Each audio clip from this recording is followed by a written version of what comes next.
how does the UB bonk work? You know, you can ultra boost at an angle, but that'll make you slower. You can ultra boost with the rockets, which takes some more setup and is also kind of slower. You could like boost yourself up and then over, but that's all slower. So we try to hit this jump pad and get over to the end.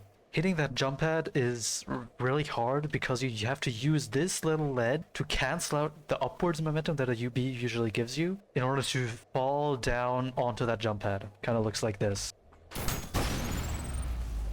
I didn't hit it perfectly right here, but you get the gist. A lot of people have found that this is really hard and that hitting the jump pad and actually not losing any speed from it are really difficult. I have a little graphic here prepared to show you how this works. So this over here is the staircase, right? This is where you go up to the secret, and also this is not to scale at all. Especially here, there's supposed to be like a huge gap between those two. I omitted that as well. And then there's the platform. The thing is the jump pad is on, and then the jump pad itself. When you come out of this hole, you UB instantly. When you UB, you'll start moving forwards and up, right? That's how UB works. But we don't want to go up, so we have this little platform in the way. When you UB, depending on where your ultra boost starts, for example, further in the back, further in the front, the part of this platform that you hit changes, right? Right now I'm hitting this part. If I then go and move it a little bit back, I'm hitting this part. If I move it a little bit forwards, I'm hitting the back part, and so on and so forth. As I said earlier, the trajectory that you have after you bonk and also after the UB is always the same. After you bonk off of this platform, you kind of move forward still and start falling. This is also not to scale, this is just so it lines up with this in the bottom. And this is always the same trajectory no matter where you do the bonk, right? If you bonk here, it's still the same trajectory. If you bonk in the back, it's still the same trajectory. The only thing that changes is where exactly you're going to land. And that's why this bonk is super difficult. If you bonk all the way in the back, you will hit the side of this platform. If you bonk in the front, you will hit the jump pad and be able to complete the run.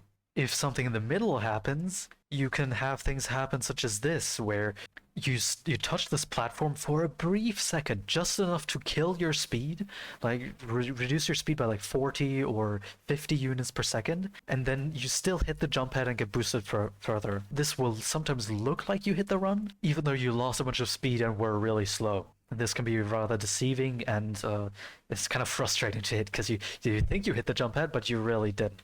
So because obviously where you start this downwards trajectory depends on where you hit the platform, and where you hit the platform is dependent on where you start the UB. Whether you hit this bonk or not, whether you get on the jump pad or not, fully depends on the position of where you UB. If you do standard UBs and you get your 141 or like 143 speed, or 142, then you'll have this exact scenario. It just depends on where you're positioned, right? Further forward, you're hitting the jump pad. Further in the back, you're not hitting jump pad. And it's not just how far back and forth you are, it's also how far up and down, because that also changes where the intersection is. So that's something that I've seen a lot of people struggle with. They UB very quickly because it's a speed run, right? They want to go fast. So what they do is UB as early as possible just after they get out of this pipe, and they hit the back part of this platform. That makes it so that they end up not hitting the jump pad and they lose a run. How do you mitigate this? Well, it's kind of counterintuitive, right? You're in a speed run, you want to go fast. So what you do is wait. After you come out of the pipe, you wait a little bit, and then you sort of fall down a little bit so that you can get a trajectory that gets you on the jump pad without losing any speed. That's essentially what it boils down to. I've found that like when you get onto this platform, you need to step off of it, let yourself fall for like a little bit, and then UB. I used to be really bad, or I am really bad at flick UBs, which is why I had a much easier time with this, because I already had some of that delay built into my UBs. If you have really, really fast UBs, you have to wait quite a bit. Something you can also maybe do is you can move slightly forwards when stepping off of the platform in order to like also move your trajectory forwards and then fall down to get like a better bonk. This is really hard to get down to, and it's mostly just a thing of feel. If you get onto the jump pad, it's still like way faster. It doesn't, like any other strat is still way slower than this.